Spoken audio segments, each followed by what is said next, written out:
I don't consider myself an expert at all. I consider myself a doer. And I think that's the difference. In this episode of the Defying Odds podcast, I have a conversation with Jamie Mowry. Jamie owns Anthem Marketing Group out of Harrisburg, Pennsylvania, and we're going to talk about how to build a social media following and the importance of building a personal brand, along with a bunch of other entrepreneurial, business, and general marketing and branding tactics. Thanks for coming on. You're welcome. Thanks for having me. Yeah, of course. First podcast. Yeah. Yeah. I feel like I have a lot of people on here who's their first podcast. I like that. Yeah. Huh. You could change the name of the podcast to like Poppin'. Yeah. Yeah. I think it just comes with me having a new podcast where I'm not like getting big names or anything yet. Yes. I'm focused on not necessarily how big of a personality they have, but just people's stories. Yeah, I like that. Yeah. So give me a little bit of background about you. So how do I start? I've always been marketing, regardless of what I was doing. It just like always kind of geared towards event planning, marketing, and really like social media has just been the focal point of my life for the past couple of years. So I always worked for companies, doing their marketing for them. And about a year ago, I went off on my own and opened Anthem, which has been super fun, very different than what I think I originally thought it was going to be, which I kind of love. And it's going to just keep evolving, which I think is the best part about social media, is that like my job is never the same. So yeah, I've just kind of always been into entrepreneurship. I always knew I would. Every single person in my family owns a company of some sort, which has been kind of cool to watch growing up. Like we've never really seen any 9-to-5s in my life, which I'm sure you can attest to. It just kind of becomes your being. Like every day you work, regardless of if you're sitting at a desk or just out golfing and hanging out with people. So I take relationships very seriously. And I always my dad sells insurance, and he always said it wasn't really insurance that was his, bread and butter. It was the fact that he could work with people all day long and helping them with important life decisions. And I think that could just be for anything. I feel that way with marketing. Like it's not, I love marketing, but it's more the fact that I can build relationships with people. Yeah. I was actually talking to one of my clients a few weeks ago, and they like manufacture candles. That's what they do. And we were talking, we're like, we both kind of do the same thing. We just serve a different product and a different service. Yep. We do the exact same tasks because running a business, there's so many overlaps, you kind of just do everything. Yep. I think that's what's so cool about marketing in general is like I have so many clients in different atmospheres and industries, like insurance, chiropractor, restaurants. Like it's all so different. And I think a lot of people are like, shouldn't you stick with one and become like really good at it? And I see it as I'm usually marketing to people that are like me, that aren't experts in that industry, that don't really know about that industry. And that's why I think I'm successful at it, because I'm coming at it in like their viewpoint of that person's industry. You know, I think when you own the company, you can get so bogged down with the details and using like big words that the general public don't know or don't understand. And I come at it as like, let's dumb it down. Let's talk to these people like they're 5 years old. Let's do really simple messaging. And I'm telling you, it just works so much better. Yeah. I think even with you the other day, I was like, can you tell me this? Like I'm 5 years old. Yeah. I laughed when I read that.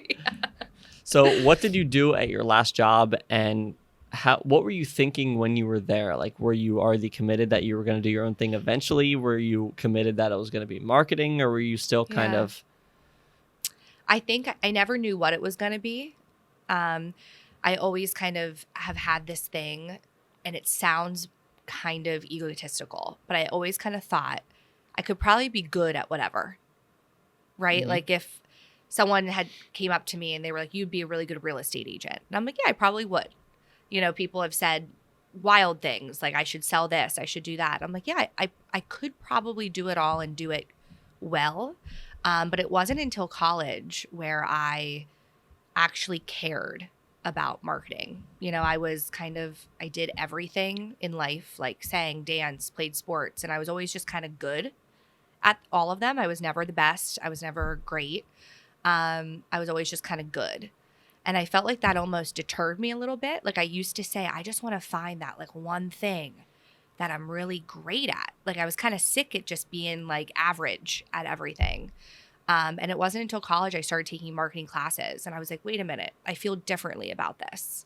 Like I would go home from class and keep thinking about it. I would, gear like my whole kind of being around it. And that's kind of what made the difference. So when it came to doing it for other people, I always kind of said, like, I couldn't stay at one place and do it.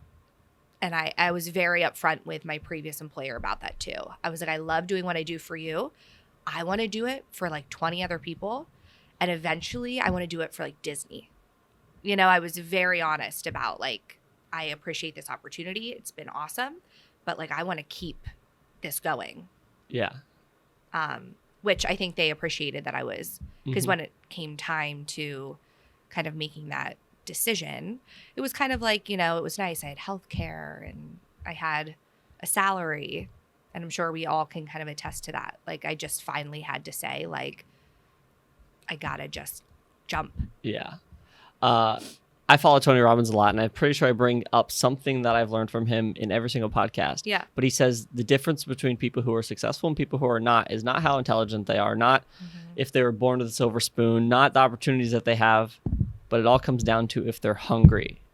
And when you're working at a job like that and you already are looking into the future, knowing that you want to do this for more people and 20 businesses and Disney, that definitely shows that you had that characteristic. Yeah. And you even said that you like growing up, you were surrounded by entrepreneurs where you would just work every day. Regardless of what you're doing, you were working.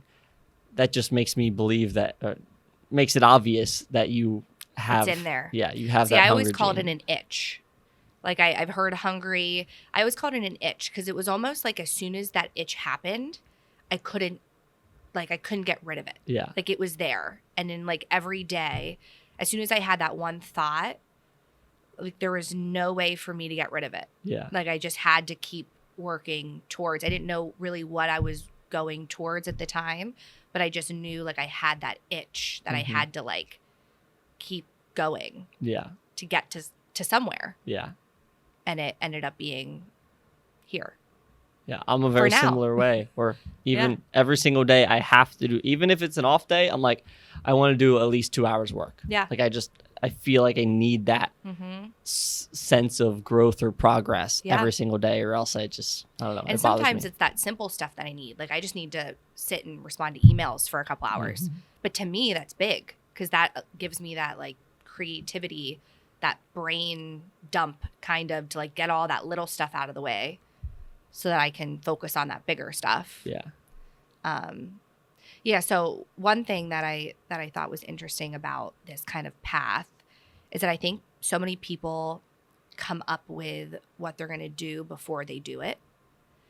And I was doing this for like years, just for people on the side. Like, oh, we see what you're doing at this company. Could you help us with something here? I was doing it for free. And I think that's the biggest thing that I see with people now is like they almost come up with the idea first, blast it, and haven't really done it. And I'm the total opposite. Like I've just been doing it. And finally last year I was like, oh, I should probably make a logo.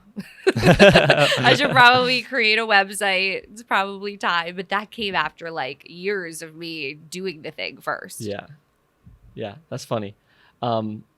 I see that. I agree with that, where I see a lot of people like just talking about what they want to do or not necessarily even talking about it, but thinking about it.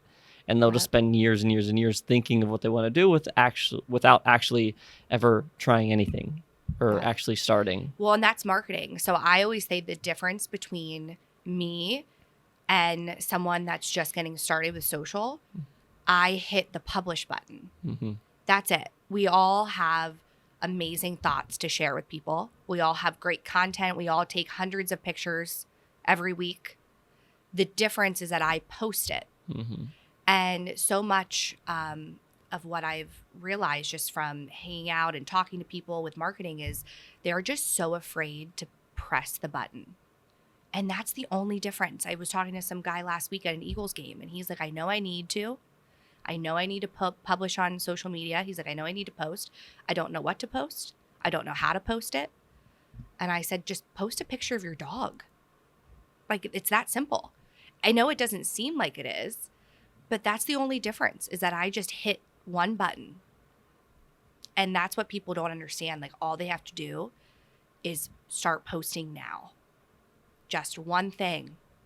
Post it on your story first to just like get your feet wet, you know, and the more you do it, the more you're going to be just like me. We're going to both be in marketing. We're going to both just be as good at it. I don't consider myself an expert at all. I consider myself a doer. And I think that's the difference.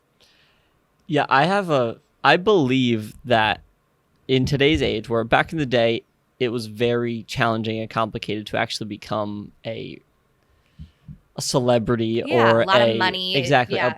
internet personality, Yeah. because you needed to know the people, you needed to get in the right doors. There was a lot of luck there. Where now with the internet and social media, I honestly truly believe that anybody can build a big brand, a big personality, whatever they want for themselves on the internet.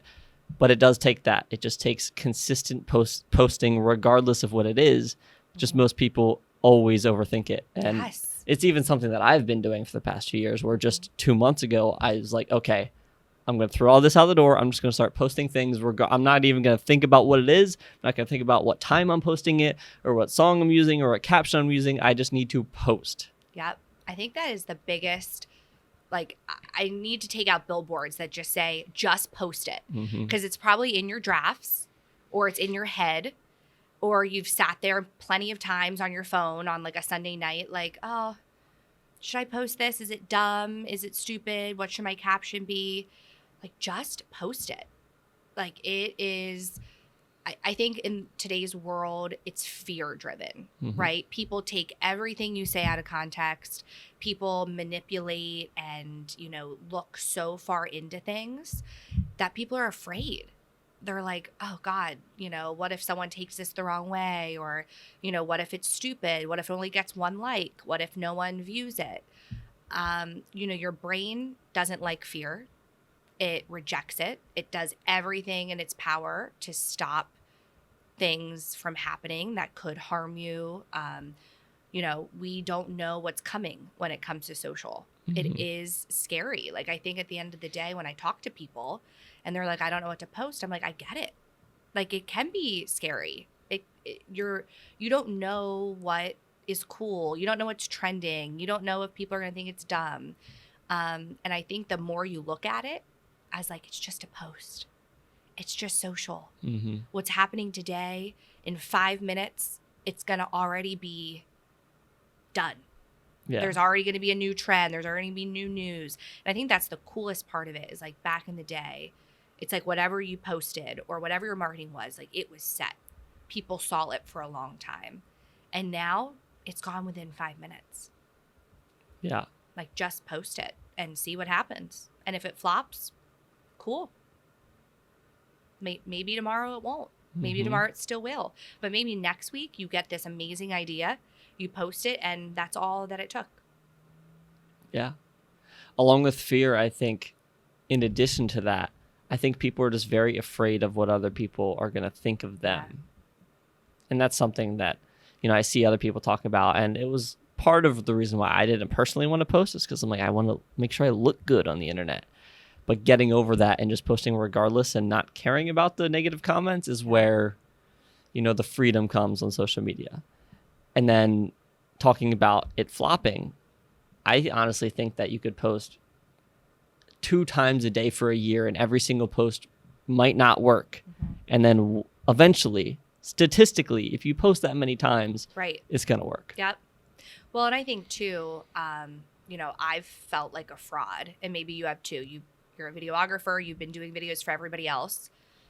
I'm a marketer. I market for everybody else, and I'm telling them, oh, it's easy. Like, oh, just hit post. And then here I am not doing it. You Mhm. know, like I don't even have an Instagram for my own company like that's going. So I think that's what's so important about what you're doing, is like showing your clients like, no, I'm doing it too. Yeah. Here I am posting every day or posting consistently. Like I'm doing what I preach. And I think that's a takeaway that I've had in the last like couple of months of like, okay, you know, that saying, you can give a man a fish, you feed him for a day, teach a man to fish, feed him for his life. I need to start doing that as well. You know, Mhm. I can tell everybody, I can do posts for people, which is what I do, you know, come up with the graphics, the reels, whatever, but I should do it myself. Yeah. A few years ago, I had that same belief where I was like, I haven't done any of this. Why would somebody pay me to do it? And Mm-hmm. then I started doing it for my action sports brand, which I don't know if you ever saw, Yeah. but now I think there's a combined like 150,000 followers just from doing this, posting Yeah. 2 times a day. It wasn't even scheduled. It was just in my free time. I would just post on Instagram, post on Mm-hmm. TikTok, post on YouTube. And now it's over 150,000 combined followers. Like, it's getting like $2 to $10 million, or not $1 million, million views on Mm-hmm. just Instagram a month. And once that started happening, I'm like, okay, now I know what it does is works. And now when I tell people that, they're like, yeah, but that's motocross. It's good looking. And I'm like, I can do that for I can Yeah. make a dude who cuts trees down good looking. I can make Yeah. a screen printer good looking. I can do Mhm. this, just me talking good looking. Yeah. It's not what the content is. It's just how creative are you in making that content. Yeah. And consistent. Mm-hmm. How consistent you are. Why should someone follow you if you don't even follow yourself? Why should someone believe in you when you're not even putting out your own stuff? And I think that's huge when I talk to clients and they're like, oh, well, we're hiring you just to do our social media. And I'm like, great. But you also need to be very present on your social media because I'm the behind the scenes girl. You are your brand. And I think the more we're getting into this TikTok, Reels, like your own personal brand, that is just becoming more and more important. People can tell if it's not you behind the phone. Mm-hmm. And there's only so much we can schedule out ahead of time. There's only so many graphics, only so much we can do before it's like, okay, now it's your turn. You know, you're the company, you're the brand. If you want to take it to that next level, you have to. And again, it's like I felt like a fraud because here I am telling people to do that and I wasn't even doing it. Mm-hmm. So, yeah, I think it's so important that like you are doing it. Like it's you, it's your face, it's your mouth, it's your voice. Yeah. Like it's you. That's what people care about. So your last job, Mm-hmm. you decided that you wanted to do your own business. How do you Mhm. make that jump? How do you make the decision? And how has the past year of being in business? Honestly, I thought you've been in business for like 10 years. I didn't realize you Yeah. just started 1 year. Yeah. So how did that jump go? How did the first year go? What have you Um, learned from it? So I got divorced from my high school sweetheart. And a lot of that was comfort. A lot of that was, never lived alone ever in my life. So there was a lot of changes happening. And where I was working before was at my dad's company. And, I worked at a couple places before then, and I saw this job come up on his LinkedIn that they were looking for a marketing coordinator. And I called my dad one day and I was like, well, why didn't you think of me? I was like, I want to do that. And he was like, you do? And I'm like, yeah, I want to do marketing at your company. He was like, Jamie, he's like, do you really? He's like, I don't know. He's like, that could just get weird with family business. And he said, you're going to have to interview like everybody else does. I said, yes. I said, I want to. I'm ready. I've heard him talk. He opened the business 5 years before I was even born. So I've known all about it my whole life. And I was like, this is my opportunity. So that's what I did. And it was great, but I had a lot of insecurity about it. A lot of comments of like, oh, well, you're Ted's daughter. I'll never forget one day I was at an event until like 10 o'clock at night that night before. So I came in like an hour later the next morning, which anyone could do if that's, the schedule. And a woman was walking in with me and she said, oh, so your name's on the building. So you just come whenever you want. And I looked at her and I was like, I said, actually, I was at an event late last night and I was told I could come in later. But that just made me feel like not only I've always felt like I had to work 1,000 times harder to prove myself. But in that moment, I was like, wow, people really think that's the only reason I'm here. So I just worked my butt off, like doing anything I could for them to see. And it only took maybe a year for people to see my product and see how I worked and say like, oh, okay, Jamie, this is what she went to school for. Like, it's not like I was just thrown into that position. But that was hard for me. It was really hard for me. And I think I was already going kind of through an identity crisis in a way. So when I made the decision to go off on my own, they said that they would be my first client. And that really gave me the confidence to be able to do it. Yeah. They said, I worked there for 6 years. I built, everything kind of up for them. And they said, if you go off on your own, we'll stay with you and we'll be your first client. And that's really one of the reasons I had the confidence to do it. And I also just kind of thought it's going to have to work, right? It's going to have to work. And if it doesn't, something else will. Mm-hmm. So you started that way. That was your first client. Mm-hmm. How did you go about over the past year? How did you go about getting more clients, bringing on employees, building a team? Yeah. So that was my first client. I had been working on a brewery kind of part-time. And so they came in as a second client of Anthem's. And it just kind of happened the more I talked about what I was doing. So what I think hindered me in a way is that I didn't want anyone to know. I kind of was like flying underneath. Like I kind of said, I was doing it all for years and no one really knew. I'm my own advocate. I'm my brand. So I started telling people. People started to kind of hear. My next client was a chiropractor. That's where I went to get adjusted. I have an awful neck. So she like totally helped me. And one day she was like, what do you do again? And I was like, oh, I do social media for people. She's like, we really need someone to do that. So there goes my next one.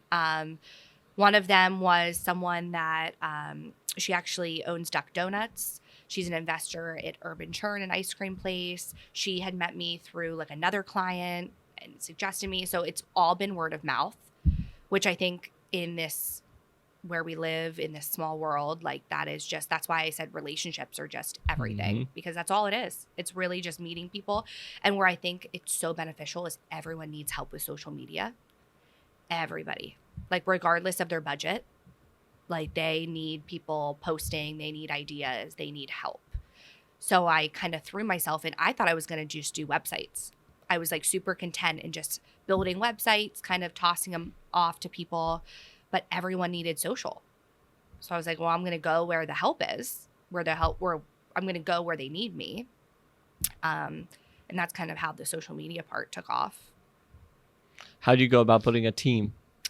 Team for me has always been the person. One of the coolest stories, I'm the only people on my team. This girl applied. I needed an intern last summer. I was like, oh my gosh, I'm struggling. I need someone that can help me go get content, who's like a go-getter. So I get an application through my website. I see her name looks kind of familiar. I'm like reading the application, and she said I coached her in field hockey when she was in high school. So when I moved back after college, I helped my high school field hockey team. And all of a sudden I was like, oh my gosh, she was, when I coached her, strong, independent. I remember I was always yelling her name.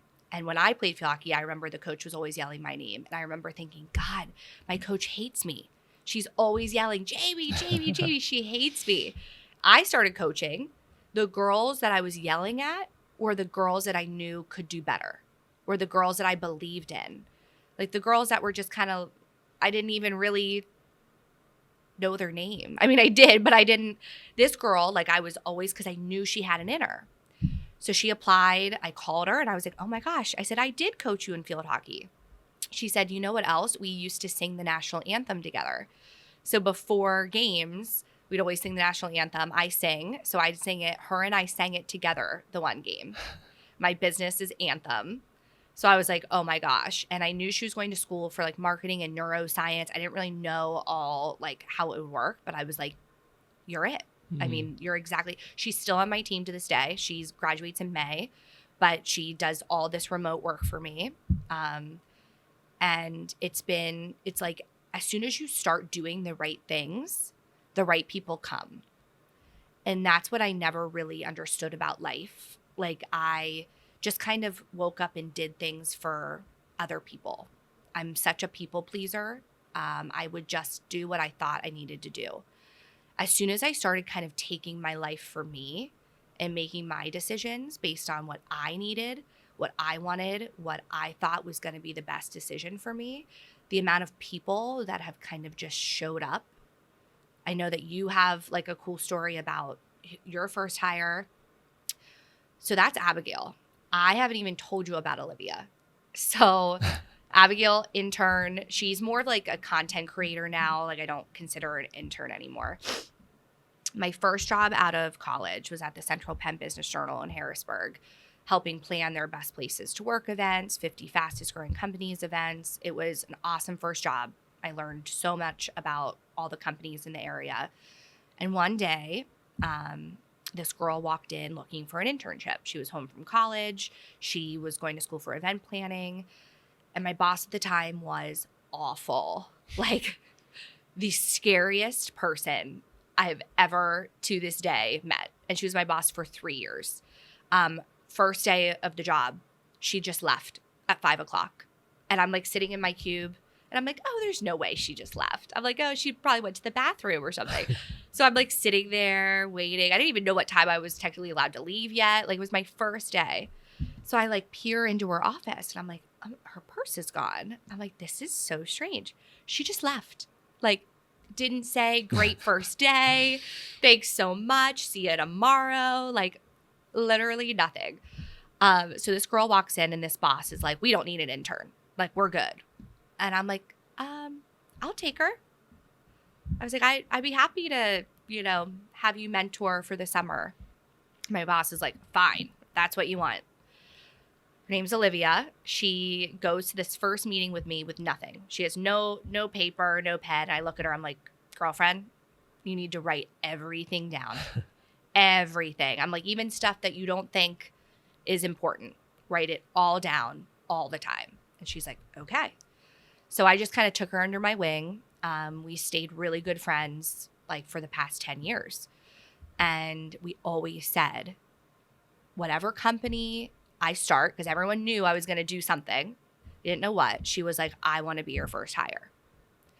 So we always kind of manifested it, never knew what it was going to be.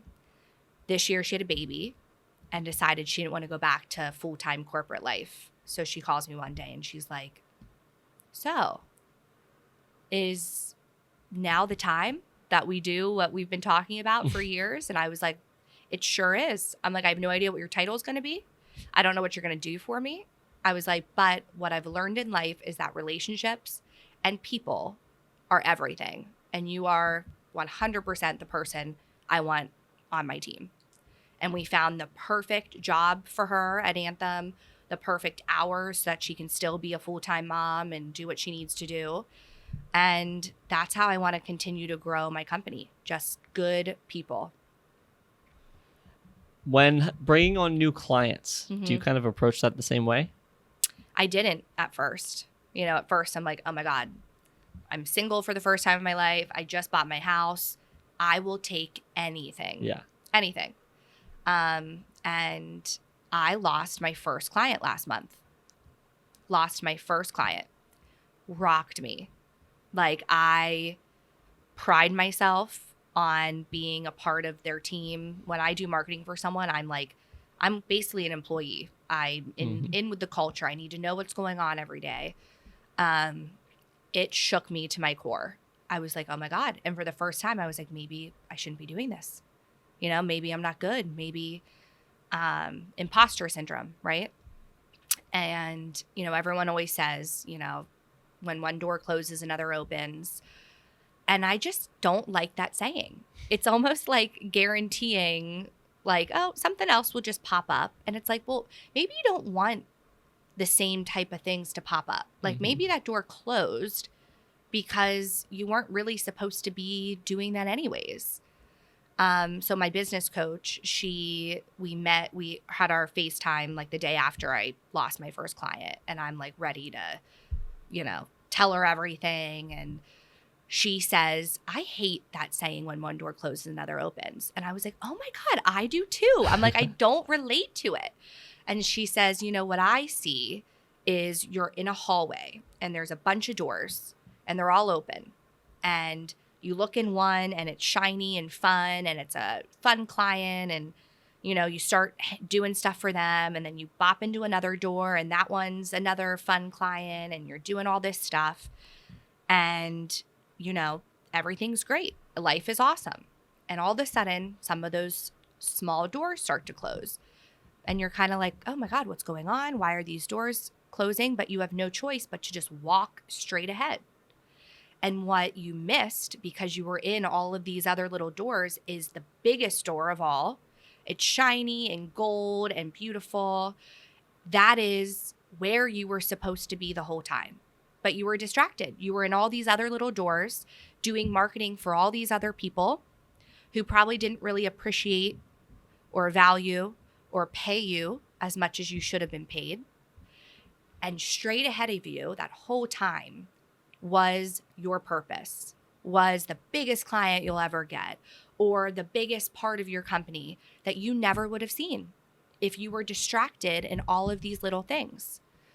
And it's funny because we're going in a different direction with Anthem in the new year, something that everyone needs in this community. It's going to be amazing.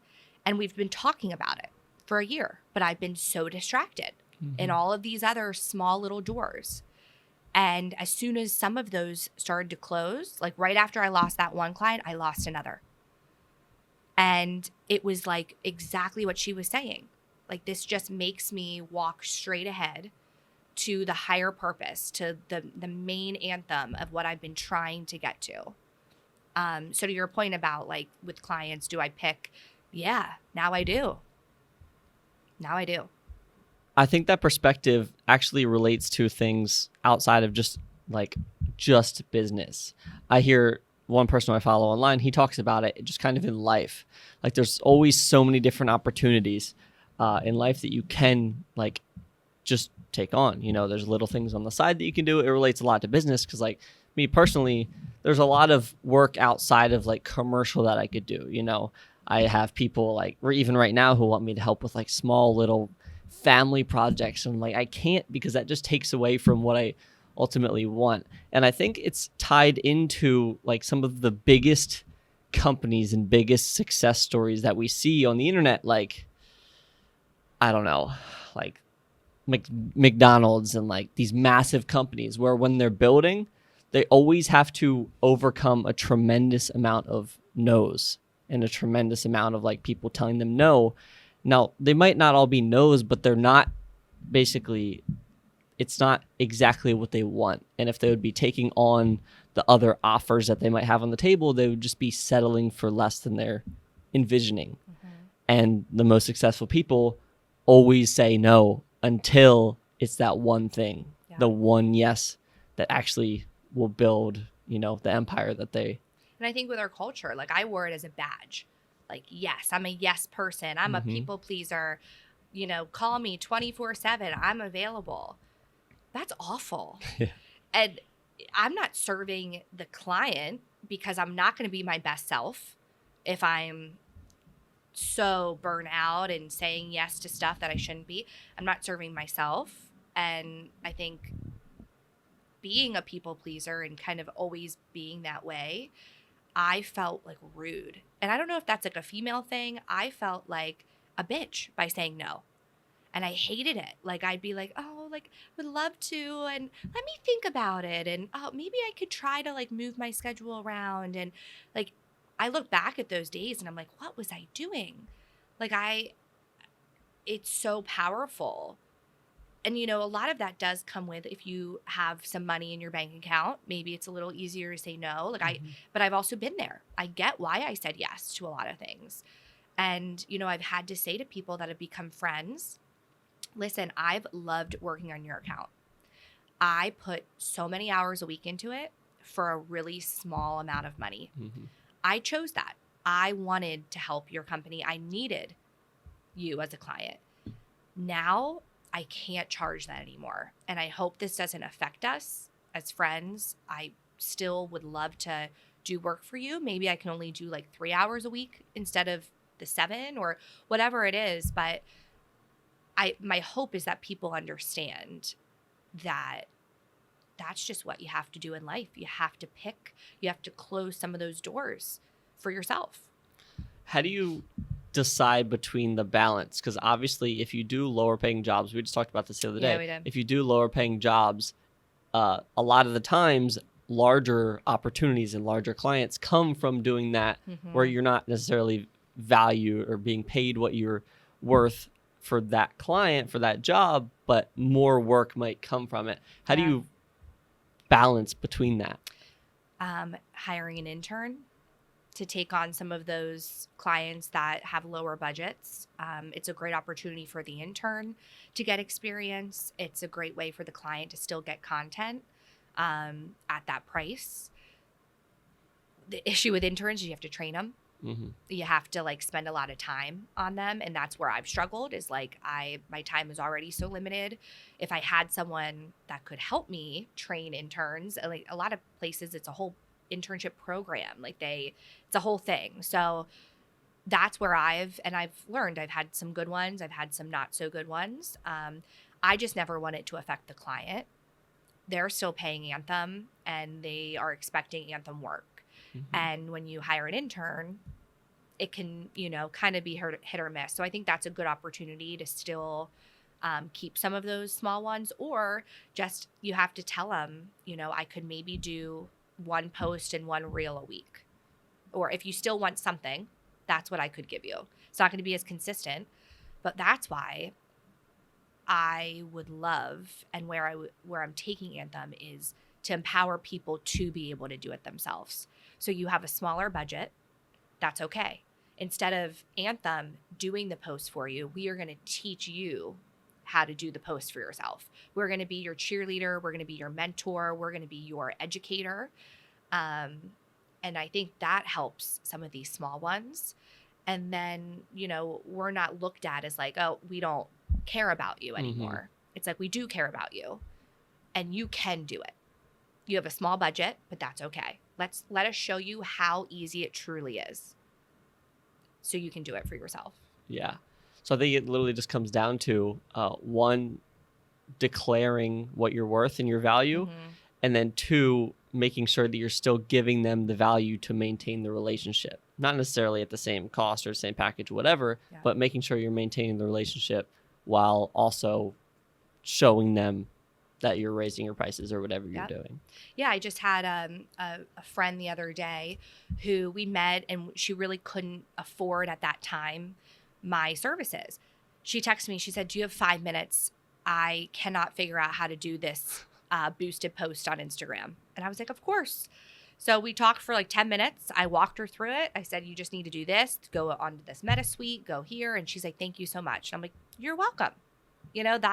That's the relationship building that maybe someday down the road, she does have the budget and I can help her a little bit more, but at least we can provide something. Yeah.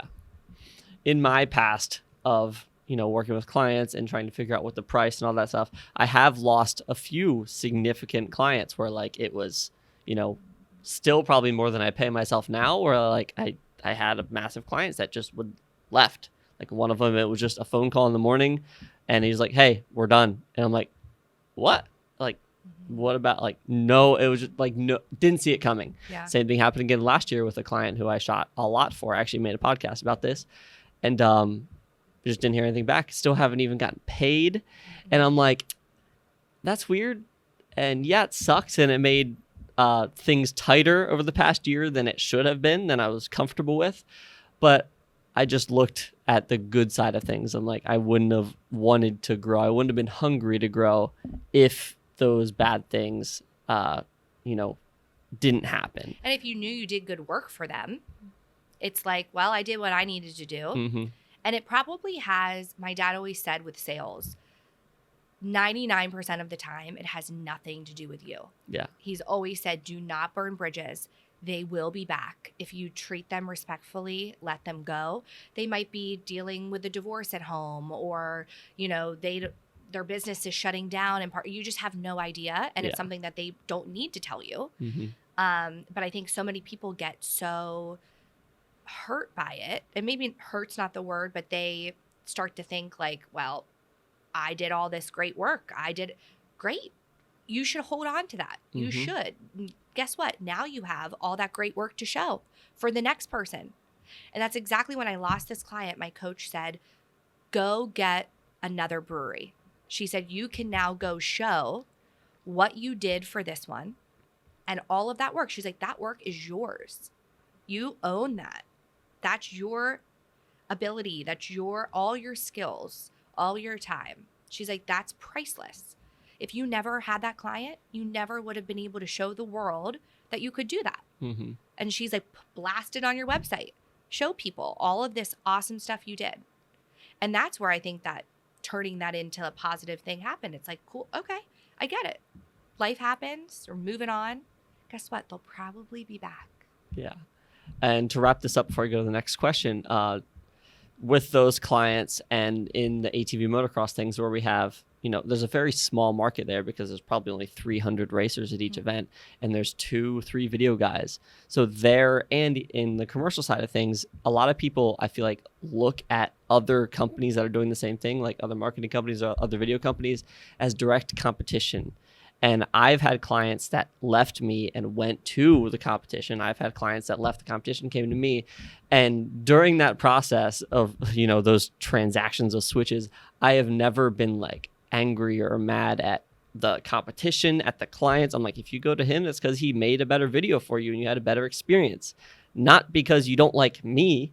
I never took it personally, and I still don't. And I feel like those relationships and having that mindset of always being positive, regardless of if you're leaving me as a client or not, will ultimately build a better, more valuable, more caring, thoughtful business. Well, just as someone's leaving another video company to come to you, it's happening to that video company. They just lost somebody. So that's how I feel about marketing too. Sometimes it's just shinier. Yeah. It looks better. Maybe they have, they promise better software to help manage posts, or, who knows? And there's no reason to even think about it, honestly, because it's happening the same way to me. Someone's coming to me saying, oh, this marketing company doesn't do this and this. And I'm like, okay. And it's just always going to happen, right? Yeah. Everyone's always going to, and those are the clients you don't want either. The people that'll just leave off the drop of a hat, or, get offered a new shiny thing, or, maybe it's like only $100 cheaper. Okay, well, they didn't value you anyways. So great. Yeah. Next question is, over the past year of running your own business, getting into marketing, social media, all that stuff, what has been your biggest challenge? My biggest challenge is working with people that don't know marketing.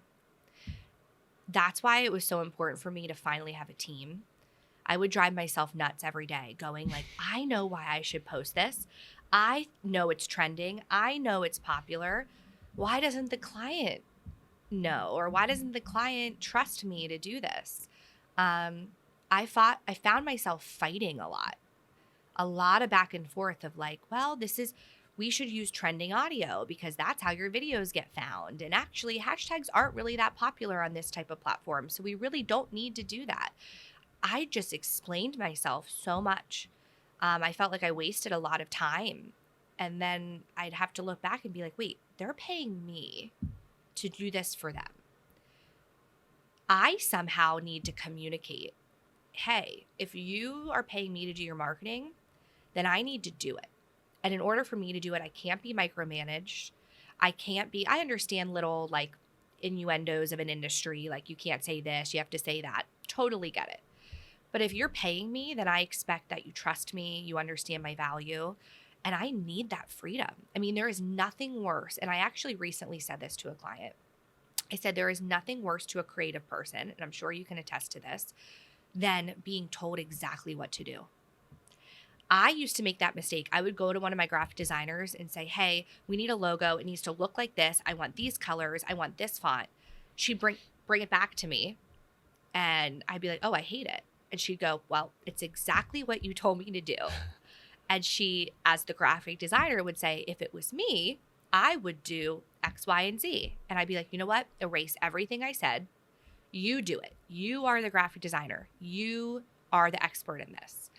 And that's how I feel has been a challenge for me is let me do it.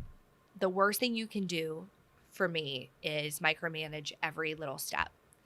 If the point is getting engagement, I know how to do that.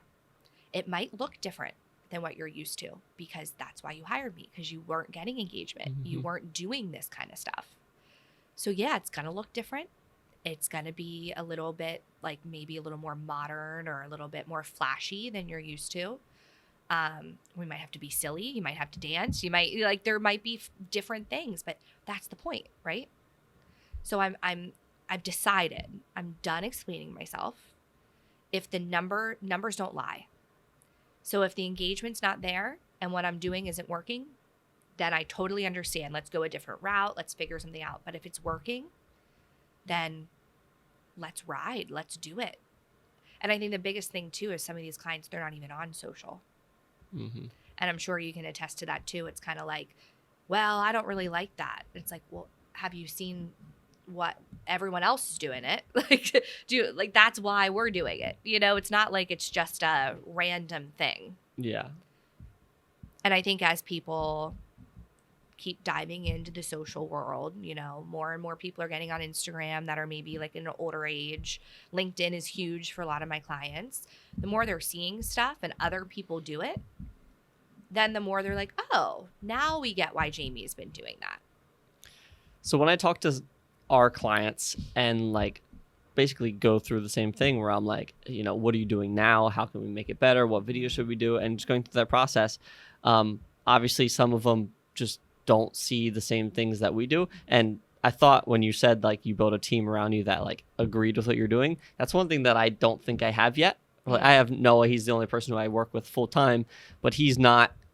We're very different in that regard. Where even yesterday I was like, we should do this video series where it's completely unrelated to what we do as a company, but I think it would be just randomly good exposure for local eyes. And I'm like, that alone would just be good to make, just good content to make. And he just like, why? I wouldn't watch it. I'm like, yeah, but you're not everybody.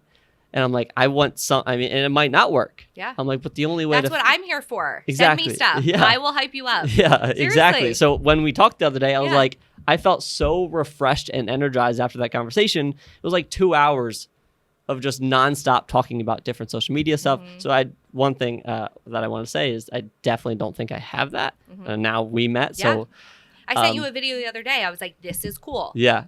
I do that all the time. Yeah. Because I'm just like, I don't know, maybe you'll never do it, but mm-hmm. just having that back and forth. Yeah. I want people in my corner that do that to me. Yeah. Hey, this would be cool for your client. Yeah. Awesome. Thank you.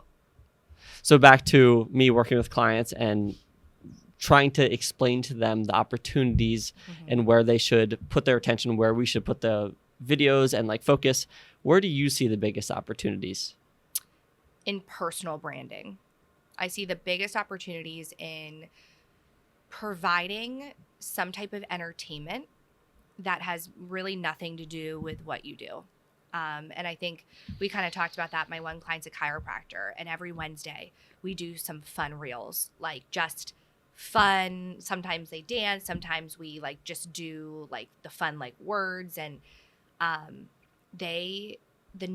it doesn't lie. More and more, they're like, oh my gosh, people are calling in and they always ask, where did you hear? And they're like, oh, I saw you guys on Instagram. I had a friend the other day that lives out in where does she? Chicago. And she was like, I saw you on a reel the other day. She was like, I have no idea how I got targeted for that. So I think a lot of times people are like, well, what's the direct ROI? If people are viewing our reels in California and it's a chiropractor in Hershey, what is that doing for us? Well, algorithms are crazy, and it's exposing your company to who knows. Maybe they live in California, but they have a friend that lives in Hershey. And they're like, oh my gosh, check out this chiropractor. She lives near you. You never know. And that is the point of social media, mm-hmm. is to just get exposure, be out there, because you never know who's going to see it. And I think the more fun, personal, showing off who you are, who your company is, behind the scenes, like that's what people, we were talking the other day, I don't watch TV. I watch my phone. So I use my phone as entertainment. So as much as like inspirational quotes and like seeing that someone's hiring, oh, like that's nice, I'm looking to be entertained. Yeah. As far as ROI, I think that's probably one of the biggest challenges in marketing in general is they're like, how can we, companies, businesses, they always seem skeptical on figuring out how much budget they should put into marketing because they can't just see like, oh, we spent 10, we got 12 back. You know, they can't see that with marketing. And those are clients we don't want. Yeah. Because you can't see it. Exactly. They need to truly believe that marketing for long term is how you build a successful brand. And that's why I think even the word marketing is bad. Because really, what is it? Yeah. I like the word branding because you are your brand. Mm-hmm. That is something no one can take from you.